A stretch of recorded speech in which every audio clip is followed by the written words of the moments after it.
Senator from Texas. Mr. President, a lot has changed in Washington, D.C. in the last 6 weeks. That is an understatement, perhaps. But one of the things that President Trump has done is shifted the Overton window when it comes to the People's Republic of China. Years ago, when the Clinton administration invited China to join the World Trade Organization, the idea behind that was that somehow Communist China would change with being part of the rules-based international order. Well, of course, we know China doesn't follow the rules and has taken advantage of the United States for decades. But under President Trump, that will no longer be the case. For example, last month, the White House announced its America First investment policy, which will be critical for holding China to account. One of the avenues that China has exploited to gain the upper economic hand is through both inbound and outbound flows of capital. By investing in U.S. companies, the People's Republic of China and the Chinese Communist Party can obtain access to intellectual property and know-how. And, of course, they have no shame. Again, they don't play by the rules. They are not afraid to cheat or steal our technology, if it's possible. On the other side of the coin, U.S. investments from the United States are flowing into China and have for a long time. In 2020, one estimate was that the market value of U.S.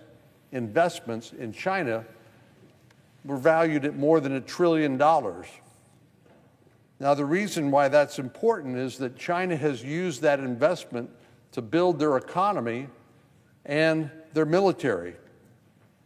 It's allowed them to advance technologies that one day might be used against the United States. So I'm very glad that President Trump, by his executive order, has brought this issue from the back burner to the front. It's no secret to any of my colleagues that I've been working on this issue for a while now. I was proud to partner with President Trump during his first administration to update CFIUS, the Committee on Foreign Investment in the United States. This interagency committee reviews foreign investments and real estate transactions to determine whether they pose any security risks for the United States. Through the Foreign Investment Risk Review Modernization Act, or what was known as FIRMA, we strengthened and modernized CFIUS to rise to the occasion of new threats coming from the People's Republic of China. The President's first American investment policy builds on this by directing CFIUS to restrict PRC investments in U.S. tech, agriculture, energy, raw materials, and more. But as Chinese companies get richer and richer from American investment, it's clear restricting inbound investment is not enough. We need to prevent the People's Republic of China from using capital investments by the United States to gain access to and copy our technological advances, and most importantly, in certain critical sectors. As of 2023, the United States and investors were investing close to $2 billion in Chinese critical technology sectors, including semiconductors, quantum computing, and artificial intelligence. A report from the U.S.-China Economic and Security Review Commission noted that, quote, the United States is the most important foreign source of investment to semiconductors, quantum computing, and AI in China. Let me say that again.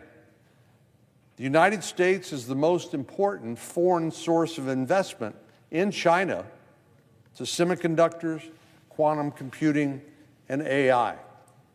So it's these investments, which are largely opaque to we as policymakers, that are helping China basically compete with us. And we know, of course, it's not just about economic competition. We know that China has a strategy of military-civil fusion which means that these investments are not simply benefiting China's economy and consumer tech sector, they are directly helping build China's military strength.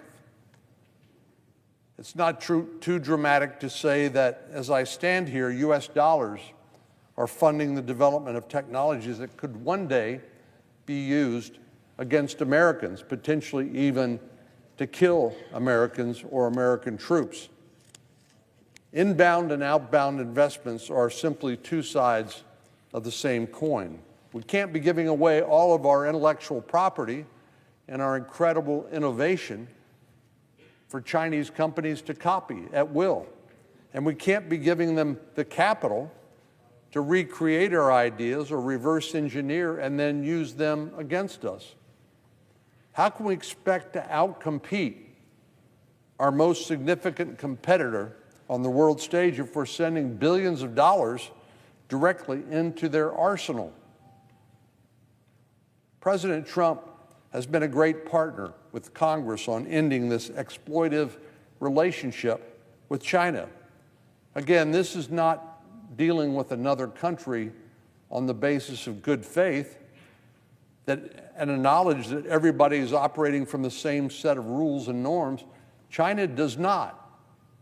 And we've recognized that more recently, but it's important to reemphasize because some people, I think, still naively assume that China operates by the same rules that the United States does. So I'm glad the President is as excited as I am to finish the job that we started with CFIUS reform. Today, I'm proud to announce I'm introducing legislation to finally tackle this issue called the Foreign Investment Guardrails to Help Thwart China Act, or the acronym is FIGHT China. 2 years ago, I sponsored an amendment to the NDAA requiring transparency for these outbound investments. It passed the Senate overwhelmingly with a final bipartisan vote of 91-6. We don't see many votes here in the Senate these days where there's such strong bipartisan support, so I'm grateful for that. Regrettably, even in the face of such overwhelming consensus, this amendment did not make its way into the final version of the bill for reasons I won't dwell on now, but as my colleagues can attest, I'm not one to give up easily, and this issue is simply too important to American national security to take no for an answer.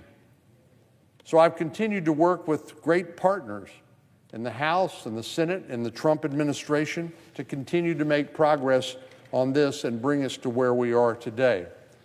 The legislation we're introducing today has been the culmination of years' work, and I believe it's stronger as a result of the input and the collaboration that's occurred.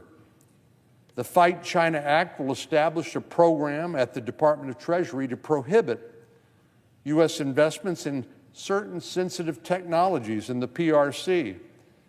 Now, some people may say, well, if you stop all U.S.-based investment in China, that's a big problem. But we're not talking about that. I could care less how many Starbucks or Burger Kings are built in China.